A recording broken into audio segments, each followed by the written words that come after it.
Welcome to this edition of the Hoel Roofing and Remodeling Podcast. Our special guest today is Aaron Garrett. We are down in Batesville, Indiana, and Aaron's got a few things going. So he is the varsity basketball coach, boys basketball coach at the local high school here in Batesville, also a realtor in the area, and then a U.S. history teacher also. So just one reason I got Aaron on is I've always respected you. We've connected back probably 5 or 6 years ago.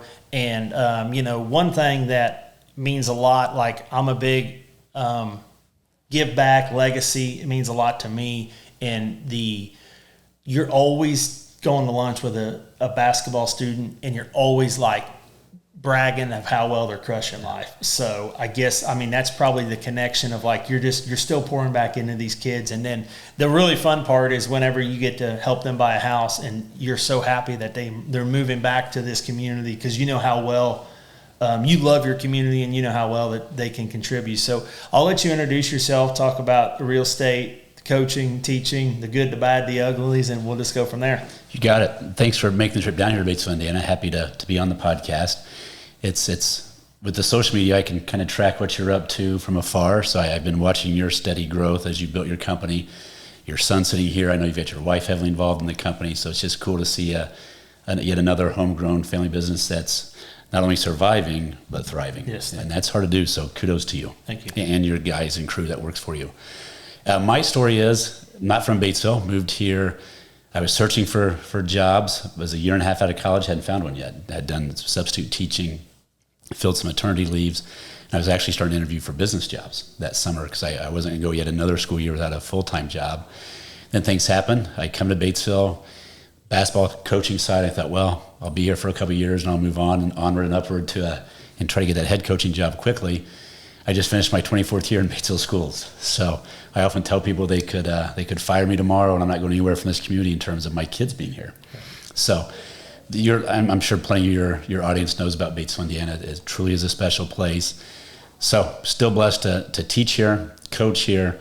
I did start with real estate. I got my license back in 2000. So it was my first fall teaching. I wasn't coaching anything yet. And long story short, we grew up, Dad had a really good job at the railroad. The recession of the early 80s came about. And we had just literally taken down some log homes and reconfigured and built a new log home on 2 acres of my grandpa's land on the corner of the farm.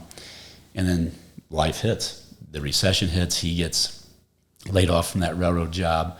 At that point, we were a family of 5 kids. So my youngest brother was just born.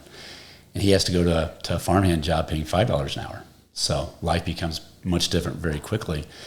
And we eventually lose that log cabin. So fast forward in my life later on, I'm going to buy my first house because I got tired of paying rent in college. Mm-hmm. So I made a promise when I got my first teaching job, I would own the home. But I thought down the road, it was a 950 square foot home. I was like, man, that could be my first investment property, keep as a rental. So I purely got my real estate license thinking, well, if I'm going to go that route, I better have some knowledge, better gain some knowledge so I don't get myself in any type of trouble as a landlord. And then I started coaching 3 sports a year. And then Bob, when I got actively going in real estate, is when Honda announced they were coming to Greensburg. Like, well, that's going to bring a lot of people. If I'm going to use this license, now would be the time. And I thought about this before. I don't know if I've sold to a single Honda person. Maybe if I have, it's been very few. But it's been an interesting journey in terms of you fast forward there. And it was a slow play, and I had very minimal goals in terms of as a teacher and a coach. If I made an extra $10,000 a year, right. That's big. That's life-changing. It's still important money, but now as this thing has grown in terms of Low Miller Real Estate coming on board and buying the brokerage I worked with before, just things really, really just blossom from there. So when I tell my students in class, when I visit with former players, former students, always ask them what they're doing, and even as I talk to people that come to me for advice, the biggest thing I want to leave them with, the lesson I want to try to impart upon them is, are they dreaming big enough? Right. So you're a classic example. I'm sure as you kind of started this journey, it's usually your friends and family that try to talk you out of it mostly because they care about you. They don't want you to fail. They don't want you to be safe, take the traditional route. So my motto is always with people, are you dreaming big enough? Right. Because very rarely do people dream big enough. So I went from kind of getting started in real estate, becoming I finished, in a 3-year span, I finished first in Southeastern Indiana real estate, then back-to-back years finished second, literally at the buzzer. So the competitive side of me didn't sit very well, but still very, very blessed. And still a high producer. Now I've hired some team members, so kind of seeing their future unfold and what they realize they can do. And then on the investment side, right now I currently own 18 rental doors. I've sold all my single-family homes just as the market really went on a rocket ship ride. So divested the single-family, stockpiled those proceeds, and buying multifamily now. And then a partner and I are currently doing a subdivision here by the high school. Nice. Will be a commercial lot, 75 single-family lots, and upwards of 100 multifamily doors that we're in the process of getting started. So I love life. As you and I were talking off air, as my family grows, now I'm in that state of life where I'm making different decisions I did even when I was your age 10 years ago. Right. In terms of, I really wanted to crush my 40s in terms of creating some of that flexibility and financial freedom and impact as I hit my 50s. And that's really coming true now, where decisions are made differently. There's an old saying where when you're younger, you'll spend as much time as you can to make as much money as you can. Right. And as you get older, you would spend any amount of money to get back time. So I'm kind of hitting that transition, I feel. Well, and it's such a hard balance because, like you said, are you dreaming big enough? And I've said this before, and I've said this 100 times, like, yes, we've had success in the business, but I don't want to look up, and I don't want, my teenage daughters hating me out, just doing things that I don't want my teenage daughters doing, and I don't want I want the kids to see the struggle, because I don't want them growing up like, oh, wow, that's easy. Like, mom and dad own the biggest roofing company from within 2 counties or whatever, because that's why he's sitting here while we're doing the podcast. That's why they go in the office almost every single day. Even we woke up one Saturday and he's like, Brett's like, hey, Dad, are we going to the office? And I'm like, yeah, we need to run in there for a little bit. And I am trying to get a little more conscious of making sure the weekends, like, I personally have to give my wife the weekends off. Like, she works hard. She still wants to be at home, that kind of stuff. But even this year in general, like, I made a commitment to my family that a lot of my stuff was going to be based off of them first. And, that's us hiring some more help at the office that, maybe we're going to make a little less profit this year. However, like, we just hired some help for my wife doing the production just to give her more of her time back. Because like you said, like, there's that, you also hear, like, when you're young, you want to build that big house. And then when you get to the point where you get a little older, you could afford it. Then you're like, well, that big house doesn't mean as much, now, kind of thing. So, yeah, I mean, and, it is fun. Like, you look at, like, the legacy stuff, like, you're helping some team members underneath you of seeing what their possibility is. I mean, that's no different than me with, like, the sales guys, like, actually caring about the sales guys. And, I was talking to somebody, I was on a podcast last week of a good friend of mine, and I said that Dave Ramsey always says, never miss a funeral, never miss a birth, like, of your team members. And he's like, holy cow. And this guy runs a roofing business that's 7-8 times bigger than mine. He's like, I'm going to steal that from you. Mm-hmm. And, and eventually you get a team big enough that your team goes and visits the hospital or whatever. But, like, I also look at, like, my team's really young in general. So there's a lot of younger kids that I know that I can just pour into. And one thing, I'm part of a mastermind group, Revolt. And, one thing that we always talk about is, like, what's your legacy going to be like, but whose life are you going to impact that don't even know your name? Yeah. Like, some of your team members' kids may never know your name, or their kids will never know your name, but you put a belief in their mom and dad, or you put a belief in their grandma or grandpa, and then now they own 20 rental houses, or, whatever that is. And that's like, I just off air, I was telling you about running up to Indiana State Convention last night to watch Mary give her retiring speech. Like, it was just to be there to hear her speech. Like, she has no idea, like, that resonated. And one day I'll be able to share that story, why it resonated so much, but just some things that's happened in the last week or so. Like, it's just, you always need to hear that kind of stuff. So, and like I said, that's one reason that I just feel like, your positivity, your willingness just to put it out there, like what you're doing, And I think I'm busy. I'm like, I don't have. I mean, I think I contacted you back in January about doing the podcast, and you're like, yes. I'm busy right now, and I was like, let's regroup in the summer, and you're like, absolutely. So, I appreciated that. So what is home for you then? Like, you said that you're not from Batesville. Yep, I grew up just a county over in Decatur County. Okay. There, in the southern part of the county, about 4 miles from the Bartholomew County line. Okay. So I went to small South Decatur High School, and then went to Indiana University. And then here we are now today, as far as here in Batesville, Indiana. Really didn't come to Batesville during that time because we just went north to Indianapolis. So never really had a reason to come over here. Started to come to Batesville purely because I was subbing in a multi-county area from Batesville to South Ripley, Jacksonville to Greensburg. Even spent a few days substitute teaching over in the Columbus schools. Just trying to first and foremost work every day, and then try to make some connections where when a job did come open, somebody would think of me. And the last maternity leave I did was in Batesville Middle School. She decided to indeed stay home with that child, and I got that job. So have you always taught history then? So I have, and this will sound crazy to people, but I teach, for most of my career, I taught 6 periods a day of 8th grade American history over and over and over. And when COVID happened, we switched to a block schedule. So now one day I'll teach it 4 times a day.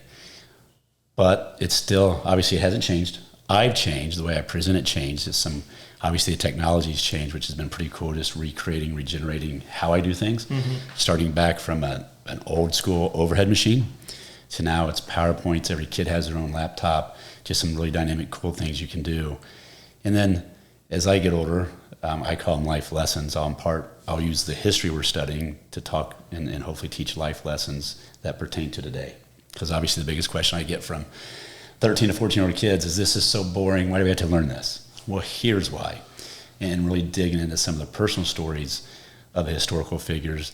And quite frankly, just as you and I discussed, because they probably look at me and think, well, yeah, it's easy for him to say because his life's always been perfect. The first project we do of the year, it's called a snapshot autobiography. They make a pamphlet where they can tell me they give me a bio, and then they can tell me any 3 life events that they want to share with me. And they can all be positive, but I share the loss of my home as a child. So just right away, all right, this dude does no hardship, yep. Right? So those kids you have that are struggling, that are going through some things, hopefully it starts to open that avenue right away where if they are going through something, maybe I'm one of the adults anybody they'll trust to come to. Yep. So just that's important. And then coming to Batesville has been very generous to me. From the real estate side, as you see, it is cool because I teach 8th grade, and some of these kids, Batesville kids, just go. And you may not see them. Freudenfest, that's coming up in July. If you've not been there, if your listeners have not been there, it's just 2 miles north of here in Oldenburg. Outside of Cincinnati, it's the biggest German festival in the Midwest. It's incredible. That's my favorite time of the year because I'll see my former players and see students sometimes I haven't seen in 10 or 15 years, 20 years. But on the real estate side, it's cool when 15, 20 years go by. All of a sudden, my phone's ringing because their kids are getting to school age. Yep. And obviously during the pandemic, we saw a really big influx as they could go to remote work. And you're like, we're going home. Right. We're getting out of the cities. We're coming back to Batesville. So it's just cool to reconnect then and then see their spouse. Sometimes I know both kids because they married a Batesville kid. They've had their own kids. So that part's really, really cool. And you were probably like this too as you started your career. Early on, especially in real estate, man, I would live and die with every transaction, with every commission, right? I was way too concerned about accumulating. Yep. Now I'm definitely to the point where obviously I can react instead of just responding right away, right? So what's the next problem that has to be solved? If you take care of people, the money will take care of itself. And now to the point where we just started this summer our commission to charity program, where every 4% of every commission we get, the buyer or seller gets to choose 2%, the Garrett group chooses 2%. It's just been really cool just to show up with some of those checks. I did one on Monday to the Southeast Indiana Health Clinic. It's a free health clinic to people that are in that situation where they need those services. So it's pretty cool to show up there with a check that's going to impact somebody that day because that clinic impacts people. And I can't wait for that just to continue to expand and build. Well, and, just to give back and, so it's not all about you. And, I mean, we have some sales guys that can make some serious money. and just to watch them grow. And one thing that I've noticed with us is you attract who you are, and we have some sales guys, and they're all in their mid-20s. They seem like mid to late 20s, and they're freaking frugal as all get out. And however, they've stepped up and sponsored a baseball team or something like that, just because they hear us, they see the impact. Like we had a guy call that we help with the it used to be more for kids in Rushville. It used to be Big Brother, Big Sister, I believe. And literally the guy sent an email or got on the website. It's like, hey, I'm a mentor for this group. You guys financially support it. I need a roof. He's like, come and help me out. And my sales rep called me. He's like, oh my gosh, this guy just really appreciates what we do.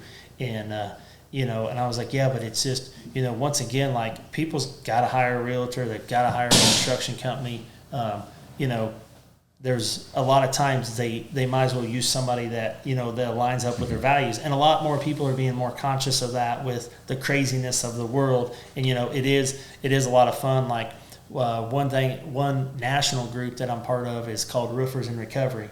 And they send addicts to treatment, and that's very expensive. And two of our guys have shared their struggles with their drug addictions from years past. And they actually...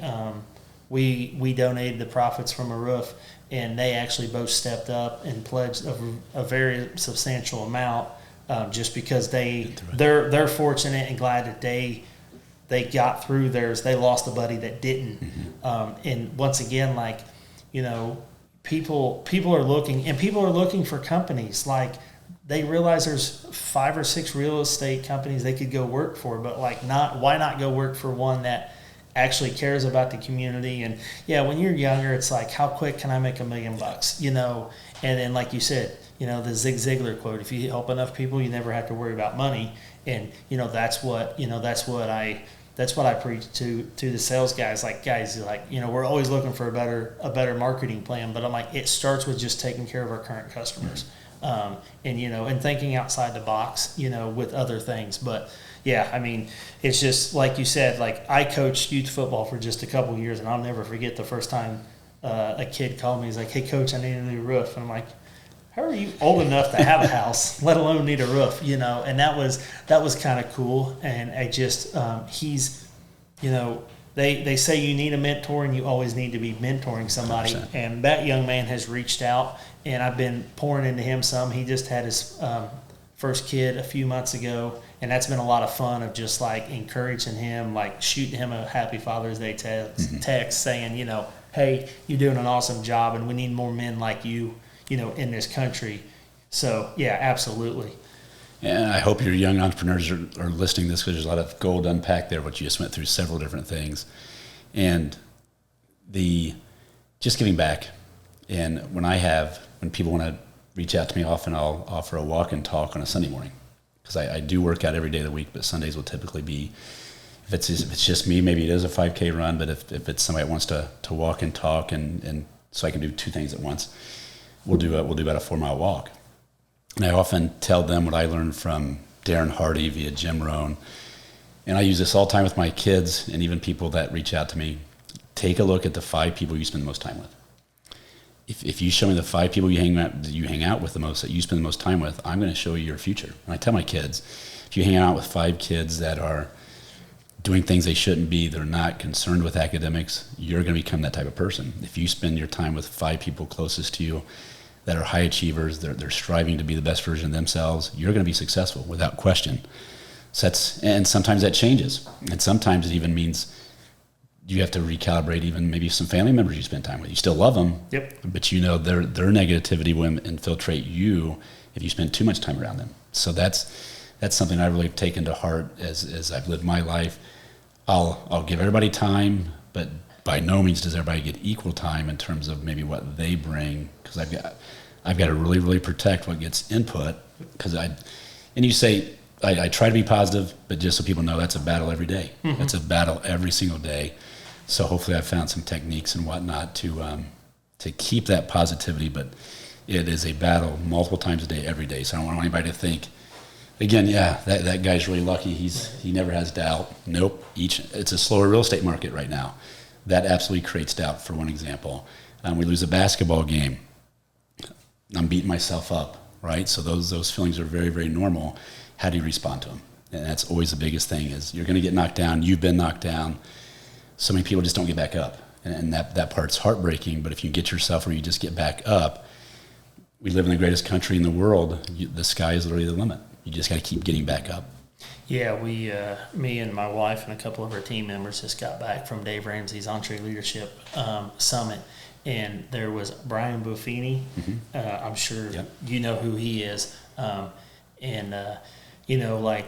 has the book, The Immigrant Edge. And like one of them that sticks out is like he wakes up every morning and he thanks God that he's living in America. He wasn't born in America. And the team thinks I'm crazy, but my wife has always been like very patriotic. Like growing up, my dad always told me, he's like, you live in the greatest country ever, But my wife, whenever we go over to the in-laws, my mother-in-law's always got little flags for 4th of July or Memorial Day. There's a picture I just saw on my phone of my daughter's was driving around on a little Jeep Gator thing, and there was a couple American flags they were holding. So I bought this. I think it's like 10 foot by 15 foot American flag, and we've got this dump trailer that's self-propelled that we use. It's called an Equipter, and I told them for the 4th of July parade that we're going to put that flag on there, but it will lift itself up to like the roof line. Nice. So we're going to have to lift it up so the flag doesn't even drag, And they were laughing because two of us tried to like hold it up and we couldn't. Like that's how big it was. So I mean that was but like you said, like there's problems, like you said, the real estate market's slowing down, like construction's slowing down. It's like and a lot of times in business, like you had COVID and you had things to deal with COVID. For us, it was short of material. It wasn't necessarily short of people wanting to spend money. It was short of material. And it's like, so then a lot of things is like, are you going to participate in the recession? Are you going to look for ways to help people, and you just gotta change marketing, or and I was telling the sales guys, like, guys, you gotta just dig in. Like, I know that leads have been easier before, but I said that's what's going to make you, that's going to make or break you. Like that's just going to make you a better person, because there's going to be another recession, there's going to be another boom, there's going to be product shortage, all that kind of stuff. So I mean, yeah, what I guess, like, tell some lessons with either, like, your history. I mean, like you said, where you said you opened up and talked about the struggle of that, because, like, that's one thing. We do team retreats, and we have a fireside chat. Yep. And my wife opened up. Everybody expects me to be emotional, and my wife opened up about some things. And then another young man, Nick, opened up about some things. And then it was like the floodgates opened to the entire team. So it just, that vulnerability is so important as a leader. And something that I've been really trying to hit home with our team is, like, everybody influences. Like, you may not be leading anybody or leading very few in the business, but you are influencing people.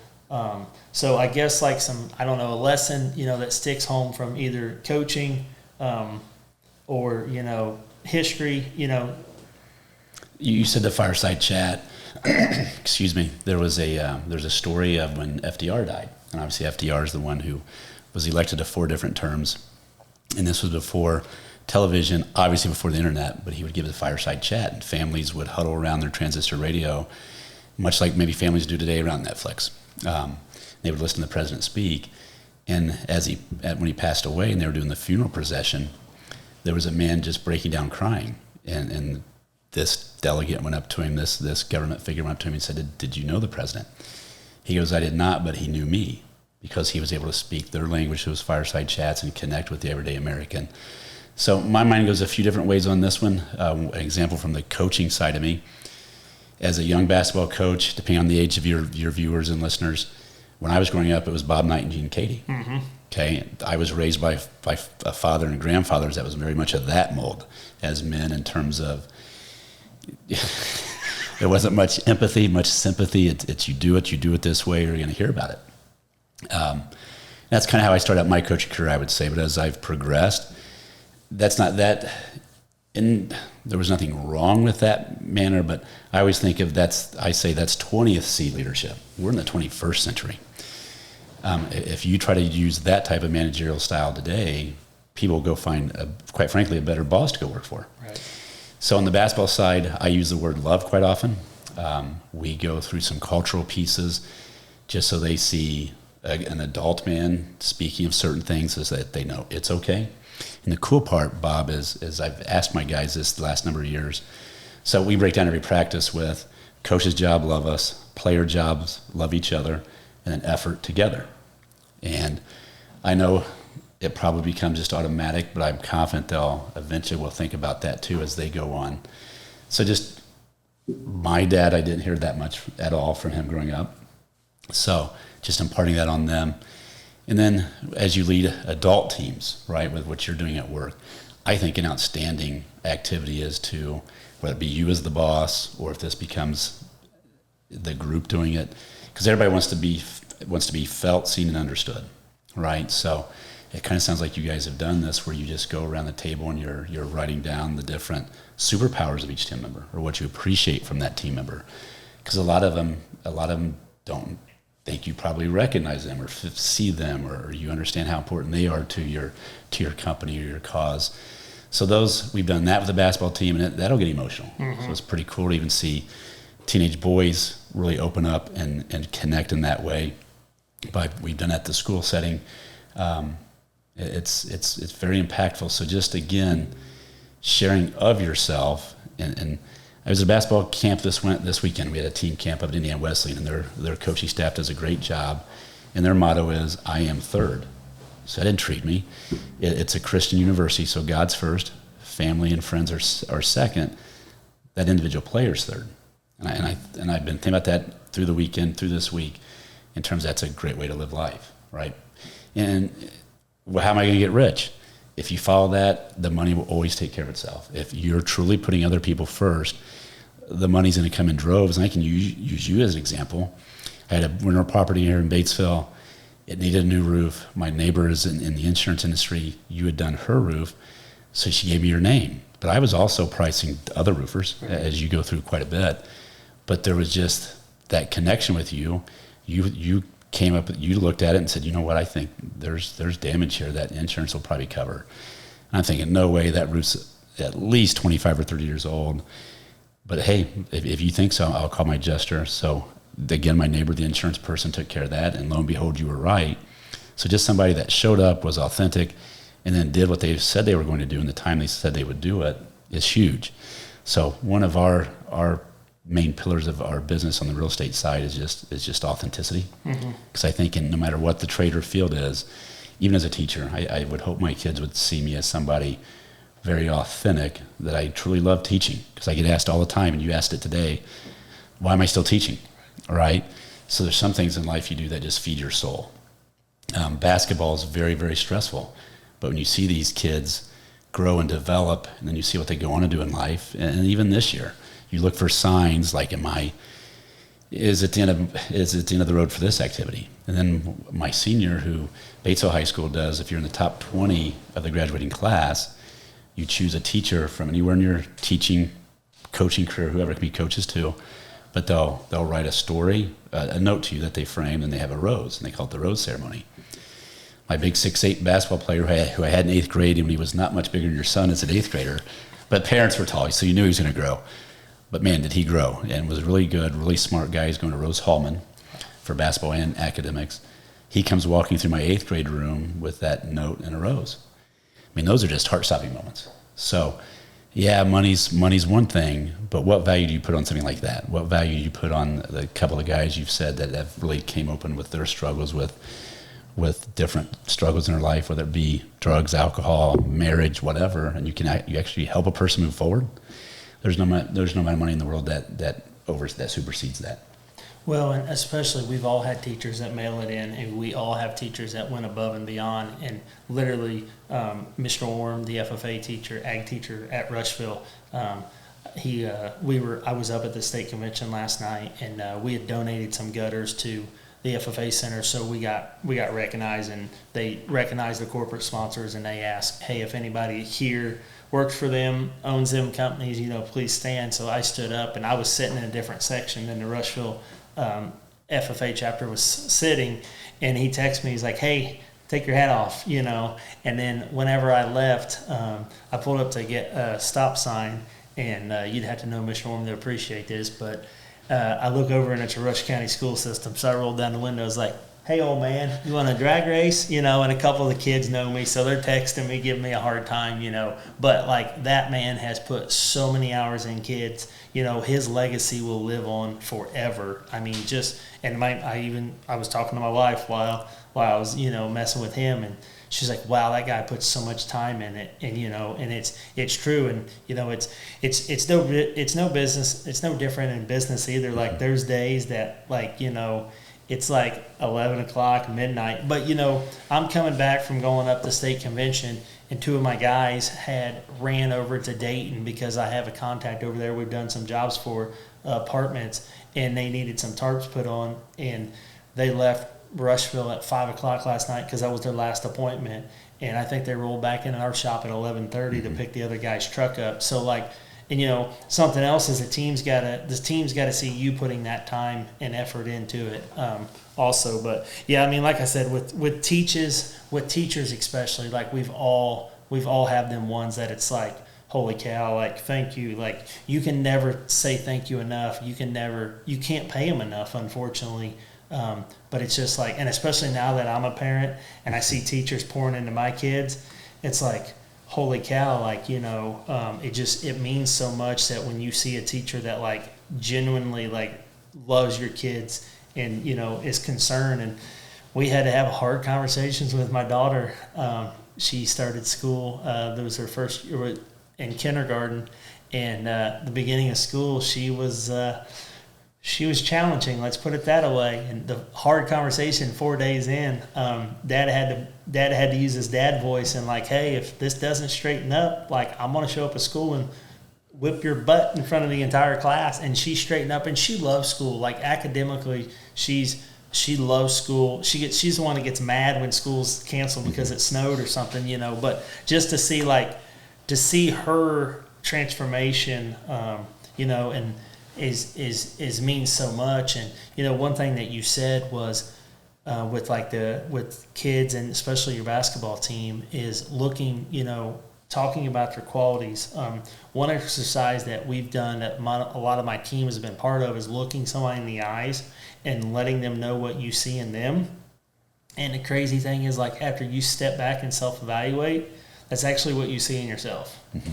And then that's even deeper meaning when then you have to be like, okay, why do the good and the bad, like, why do I see the bad in that person? Oh, I see the bad. Like, I was on the guys today about this, keeping the office cleaned up and stuff like that and their vehicles.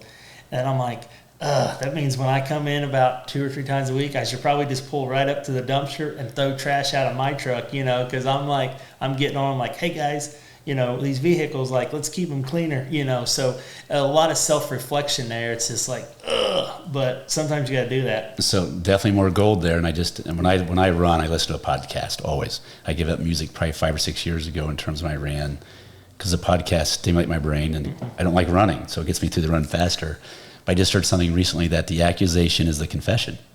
So literally think about something or somebody that gets you really frustrated, really angry. It's reflecting something about yourself. Yep. So the accusation is the confession.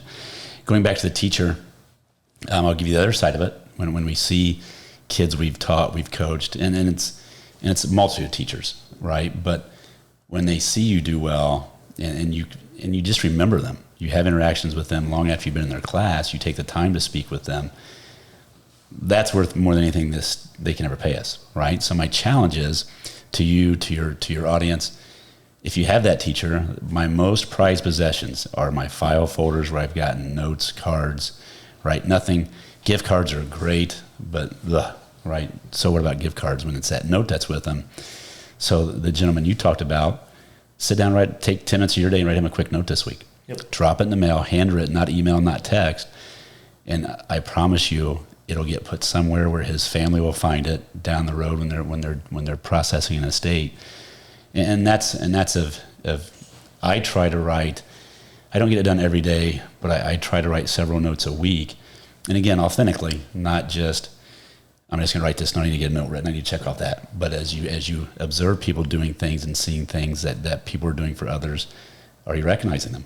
And it's interesting you say the eye contact because, and I'm going to say this generation, I'm not the old guy because I'm sure I was the same way when I was a kid. But my basketball guys, I tell them all the time, listen with your eyes. Yep. And I've got one young sophomore right now. He has to run quite often because when we break down a practice, for example, we're along the jump circle. So we're all in a circle. It's not me with, maybe I can't see his eyes. We're all in a circle. And they're doing this. They're staring at the floor. And I know and he's a sharp dude. I know he's listening to me. But if he goes to work for you someday and you're in a conference room with him and he's looking at the floor, he may hear what you're saying, but your assumption is he has no interest in what you're saying to him. Yep. So just kind of teaching some of those soft skills, it brought a smile to my mind because it is ongoing. So even the young guys that work for you, there's a chance that they won't finish with you, right? Their wings will spread, they'll fly, but when they look back at their time with you, man, even though I'm doing bigger and better things for myself personally now, that was the best job I ever had because of how I was treated. Right. So just some of those skills you're teaching them about their trucks, eye contact, communicating with people, it's going to separate them. Well, and I mean, I look back and I had, when I did environmental consulting, Scott was my boss, and I drove him nuts how disorganized I was and how messy my truck was. And I remember one day he's like, hey, you have a company credit card. He goes, if I don't see on your monthly expense report at least one car wash, he's like, we're going to have problems. And he goes, there's a car wash like 4 blocks away from the office, And I'm like, and then now, like, I talked to him. I put some gutters on his house one day, and he's referred 2 or 3 of his family members to me. And I was like, Scott, I mean, I know that you probably was ready to kill that 21-year-old version of me, but I said, now I see what you're talking about, where, like, keeping the truck clean or organized. Like, we did maintenance, and you could get in his truck. Like, I could send Rhett over to his truck right now, and he could tell me exactly where every tool was at. Like, mine was in there somewhere. You just may have to dig around a couple boxes. So, yeah, it was just like, and that's another thing as a leader. Like, I struggle where I've actually kind of come to the conclusion here lately of, like, just go say what I got to say and just make sure I tell the team, like, hey, this is out of love. This isn't out of anger. Like, I may be direct. It may feel like I'm trying to pierce you, but it's like, I love you and I just need to tell you this just to say, hey, like, clean up or whatever that is, and I said, just respect that, know that it's not coming out of rudeness. It's just coming of its directness, and, the whole thank you thing you said, we actually, during our sales meeting last week, I said, all right, guys, I want everybody to write a thank you by the end of the day. And I said, send me a picture of it. And I was like, wait a second. So I just walked to my office and I grabbed, and I just handed one. I said, never mind. Don't leave until it's done. And I sat there, I wrote mine to my mother-in-law. Yeah. Like, a lot of people want to complain about their in-laws. Like, my mother-in-law and father-in-law help us so much with the kids when we're running to this event or that I wrote a thank you. And, well, one of our Ellie, our office girl, like, I wrote her a thank you on at the beginning, and it's still taped up right there on her wall. Like, yes. Yeah, you're, and I heard a story, and I'm going to butcher it really bad, but it was like a teacher that had had their class, and I can't remember how old the kids were, but late elementary, junior high, early high school or so, and they had to write like 3 qualities about everybody, I think, mm-hmm. and they gave it to them, and one of the kids passed away, and it was a smaller community, so the teacher was there and most of the students were there, and this was probably when they were in their 40s or 50s, and the family had all them notes out at the funeral for people to see. And the crazy thing is, a couple of the students, classmates that visited, had their notes in their pockets. Yep. And they shared with that teacher that, and like, the powerful moments, like you say, just being authentic and like genuinely being who you are, like, and that's why I tell my team, like, guys, like, we're always looking for sales training and stuff like that. But I said, guys, I don't want you to be robots. Like, I love when customers call me and it's like, oh, he was the nicest kid. We've got one sales rep that he just, he talks about his mamaw and how much he loves his mamaw, and he genuinely, like, we get so many comments of just how nice he was, and or how thorough they were. And I'm like, guys, slow down and spend more time with these people. That's going to matter more than running to the next one real quick. And and I'm always telling my guys, like, go above and beyond, go above and beyond. And I had one of my guys, Cody. He called me, and he was dealing with Allstate. Allstate can be a very hard insurance company to deal with. And the homeowner was asking him to do something. I'm like, Cody, you're wasting your time, bud. And he goes, well, I was like, whatever, Cody. Like, I hate to see you waste your time, man. Like I said, they're hard. And the guy, he misspoke, and Indiana is not a matching state, and Ohio is. Well, the job was in Brookville, and the adjuster lived in Ohio. Mm-hmm. So he said, hey, Indiana's a matching state. He said, if you send me a picture and that shingle doesn't match, he's like, I'll buy the whole roof. He got like $15,000 out of just doing what the customer said, would you call my insurance adjuster?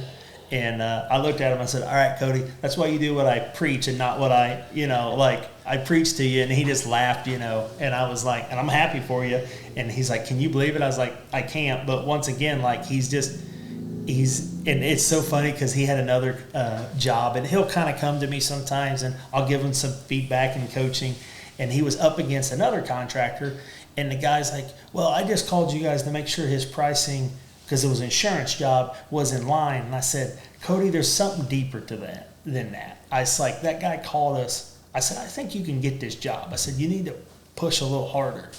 And then the guy, and Cody's like, I don't know. Like, he goes, I think I did, I pushed as hard as I should. I said, that's fine. Like, I don't want you high pressuring. But I said, that guy, I would have asked a couple more questions and really got to the root of, like, why he called us.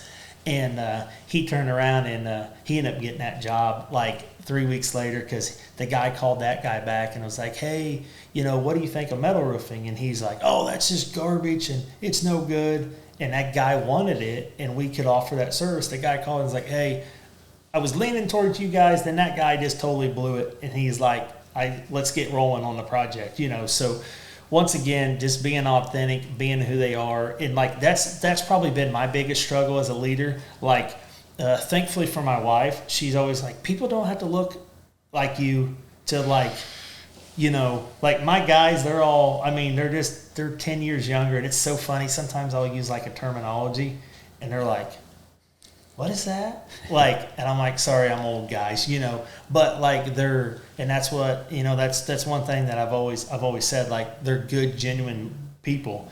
And like you said, like, looking people in the eyes. We talk to some of the high school classes sometimes, and also we were at Decatur County, had like a opportunity fair for all the seniors, and I told them, I was like, I just stood there and I said, hey guys, the cell phones are beautiful tools, but I said, put the stupid things down and look people in the eyes, shake their hands. I was like, because we're missing that. Like, we can all do this, but can we put the phone down and have a conversation? I had one guy that worked for me that quit, never even called me. Like, there was a problem, and I sent him a text. I was like, hey, we need to talk about this. Like, can you come in tomorrow morning before you go out to the job site? And he's like, I do better at texting. And then literally the next weekend, like, he brought the company vehicle back, left it at the shop, and never even told us. I finally texted him. I was like, hey, are you okay? Like, you quit. Yes. I get that. That's okay. But, like, are you okay? And it's just crazy on some of that stuff. But, yeah, so keep at that, Coach, because we see that in terms of just the lack of communication. But it's a skill that has to be developed. Yep. So he'll learn better, hopefully know better, do better, right, when the next time comes around. Well, and I mean, my dad, he just, like, my dad was like Coach Knight. Like, it's his way or the highway, and you're dead wrong, And one thing I've also learned, though, is you do got to be firm, and it's okay to be, like, set an expectation, not just be like, oh, okay, that's fine. Like, because people are looking for their leader to hold them accountable, Yeah, and we can go back to the classroom example. I push my 8th graders hard. It'd be very easy for me to do things a certain way, especially with the technology. If I wanted to, I could spend 0 seconds, not even minutes, but 0 seconds grading. Because I could build tests, for example, that the computer would grade all of it. Projects don't necessarily have to do them. But I think people in general, and we'll use the kid example, people crave discipline. They crave somebody that's going to push them to do their best, and that's in all facets of life. And I actually took Bob Knight's class when he was still at IU, and this was an example straight from Coach Knight.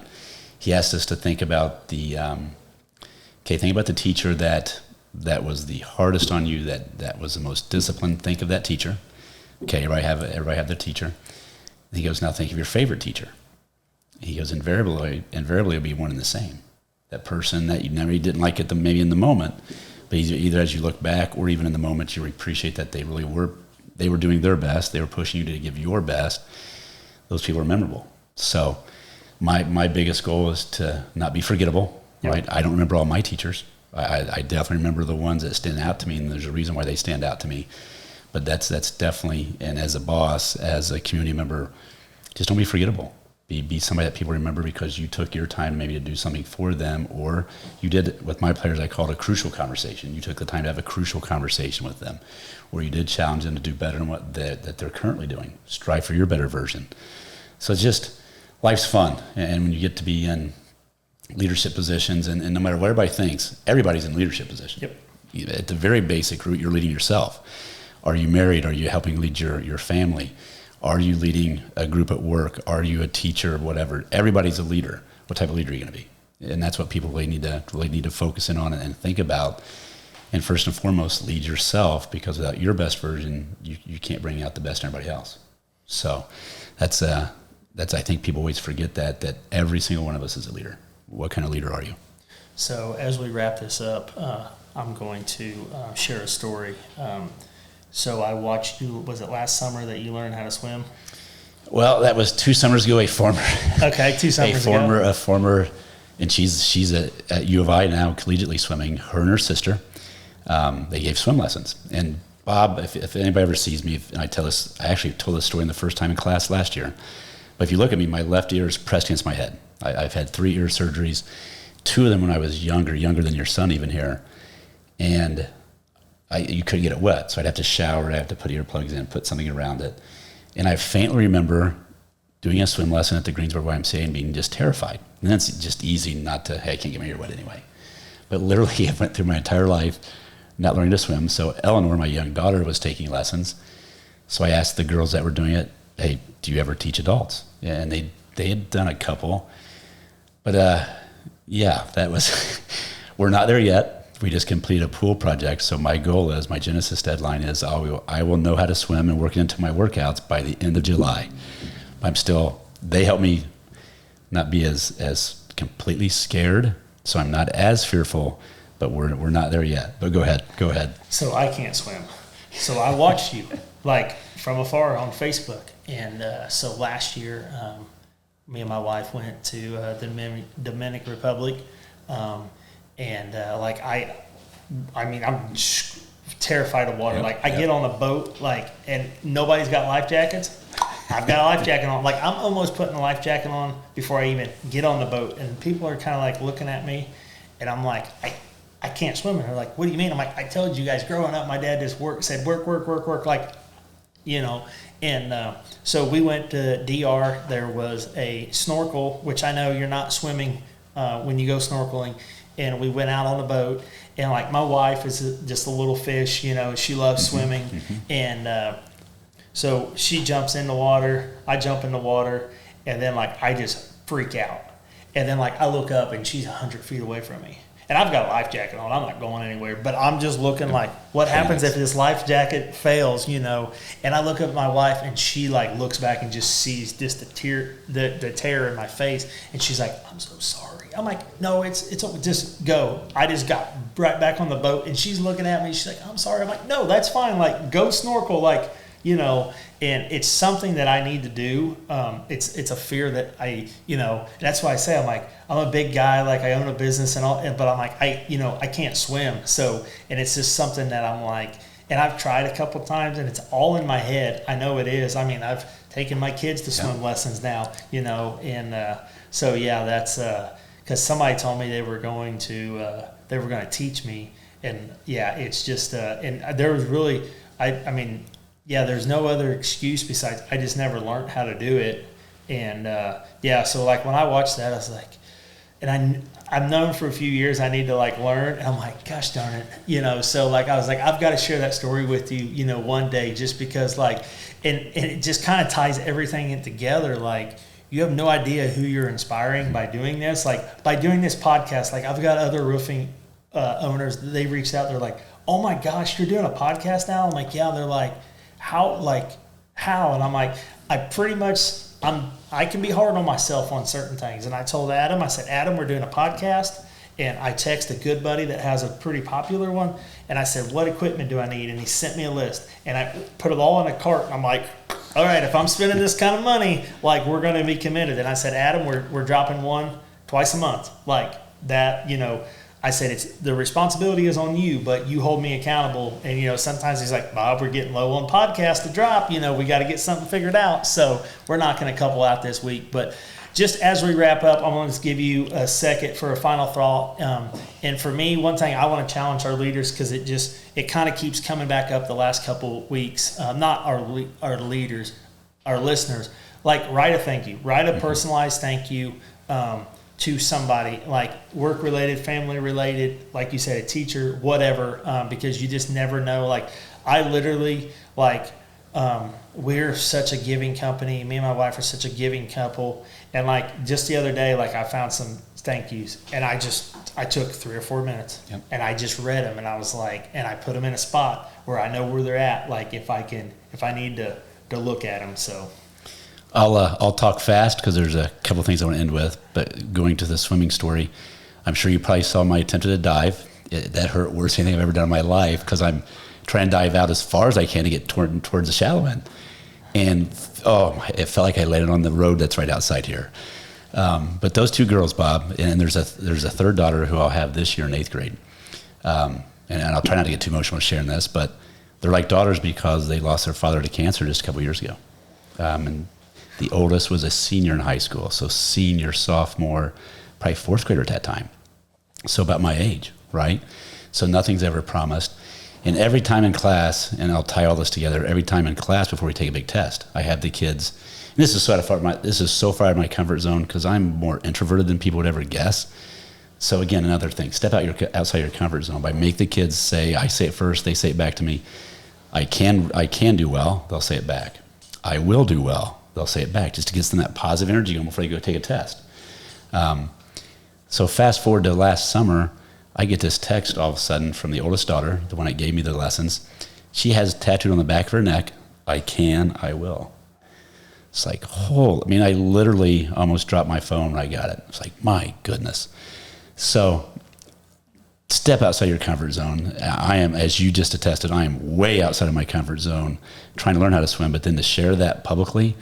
And I have doing a better job of, I'm not on social media. I've really cut it out in terms of just scrolling, but I will still post. And here's the secret that I'll let everybody in on that too. Why in the world do I post my workouts? Because it holds me accountable. Mm-hmm. If anybody else gets a benefit from it, great. But it really helps hold me accountable. But then I kind of came along to other people where they'll tag me. So then now it's a community doing it. Yep.